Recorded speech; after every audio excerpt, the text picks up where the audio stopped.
Hyderabad Nampally exhibition మైదానంలో ఉబ్బసం బాధితుల నమ్మకమైన బత్తిని వారు చేప ప్రసాదం పంపిణీ కార్యక్రమం ముగిసింది. ఎన్నో ఏళ్లుగా వస్తున్న ఆనవాయితీ ప్రకారం ఈ ఏడాది కూడా మృగశిర కార్తె పురస్కరించుకుని బత్తిని సోదరుల కుటుంబం ఈ కార్యక్రమాన్ని నిర్వహించింది. దీనికి సంబంధించి మరింత సమాచారం మా ప్రతినిధి అందిస్తారు. హైదరాబాద్ నాంపల్లి ఎగ్జిబిషన్ గ్రౌండ్ లో ప్రతి ఏడాది ప్రతిష్టాత్మకంగా బత్తిని సోదరులు నిర్వహించే చేపమందు కార్యక్రమం ఈ రోజుతో ముగిసింది. మనం ఇక్కడ విజువల్ లో చూసుకోవచ్చు.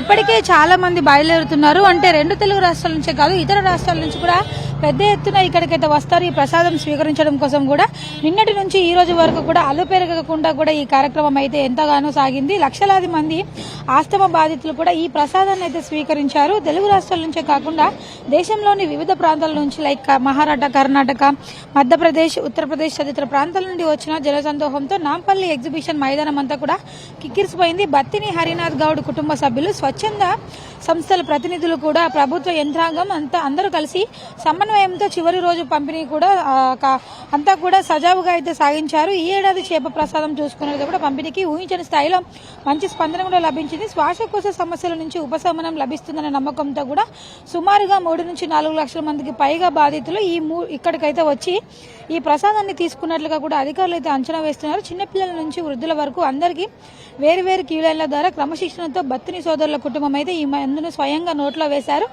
శాకాహారుల కోసం కూడా బెల్లం ప్రసాదాన్ని కూడా ప్రత్యేకంగా ఇక్కడ అందుబాటులో ఉంచడం అయితే జరిగింది. అయితే తెలంగాణ మత్స్యశాఖ ఈ కార్యక్రమం కోసం కూడా లక్షలాది కొర్రమీను చేప పిల్లలను సేకరించి కౌంటర్ల దగ్గర సిద్ధంగా ఉంచారు.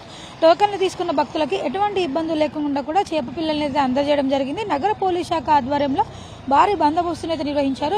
నాంపల్లి పరిసర ప్రాంతాల్లో కూడా ట్రాఫిక్ జామ్ కాకుండా ప్రత్యామ్నాయ మార్గాలను కూడా ఏర్పాటు చేయడం అయితే జరిగింది. మైదానంలో నిరంతరం సీసీ కెమెరాల నిఘా కూడా ఉంచారు. దాంతోపాటు చూసుకున్నట్లయితే కూడా సుదూర ప్రాంతాల నుండి వచ్చిన భక్తుల కోసం వివిధ స్వచ్ఛంద సంస్థల ఆధ్వర్యంలో ఉచితంగా మంచినీరు, మజ్జిగ, పులిహోర ప్యాకెట్ లాంటివి కూడా పంపిణీ చేశారు. ఎండ తీవ్రత ఎక్కువగా ఉన్న నేపథ్యంలో కూడా మైదానంలో ప్రత్యేకంగా మెడికల్ క్యాంపులు, అంబులెన్స్ సేవలను కూడా అందుబాటులో ఉంచడం అయితే జరిగింది. దాంతోపాటు షెడ్స్ ని కూడా ఏర్పాటు చేశారు. ఆ షెడ్లలోనే వీళ్ళంతా కూడా ఆశ్రయం అయితే పొందారు. రైల్వే స్టేషన్లు, బస్టాండ్ల దగ్గర నుంచి కూడా నాంపల్లి గ్రౌండ్ కి చేరుకోవడానికి వీలుగా ఆర్టీసీ ప్రత్యేక బస్సులను కూడా నడిపించింది. ఈ రోజు చివరి రోజు కావడంతో కూడా క్యూ లైన్లు కాస్త రద్దీగా మారినప్పటికీ స్వచ్ఛంద సేవకులు, పోలీసు సహకారంతో శాంతియుతంగా కూడా ప్రసాదం పంపిణీ అయితే ముగిసిందని కూడా చెప్పొచ్చు. ఎన్నో ఏళ్లుగా వస్తున్న ఈ సాంప్రదాయం అయితే ఈ ఏడాది కూడా విజయవంతం కావడంతో బత్తిని కుటుంబ సభ్యులైతే ప్రభుత్వానికి సహకరించిన భక్తులందరూ కూడా కృతజ్ఞతలు అయితే తెలపడం జరిగింది.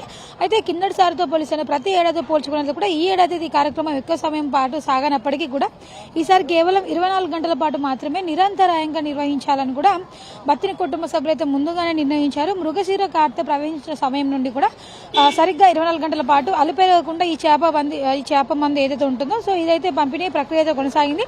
సమయం తక్కువగా ఉండడంతో కూడా భక్తులు ఇబ్బంది పడకుండా ఉండేందుకు ఇటు పోలీస్ శాఖ కావచ్చు, జీహెచ్ఎంసీ అధికారులంతా కూడా ముందస్తుగా భద్రతా చర్యలన్నీ చేపట్టారు. భారీ ఏర్పాట్లు కూడా చేయడం అయితే జరిగింది.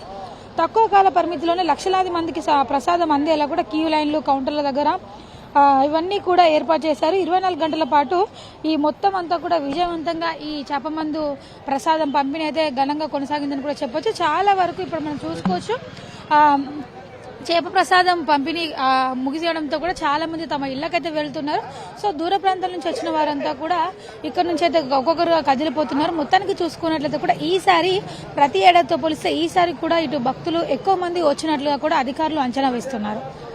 జర్నలిస్ట్ వీరబాబుతో ప్రియాంక, HM టీవీ, హైదరాబాద్.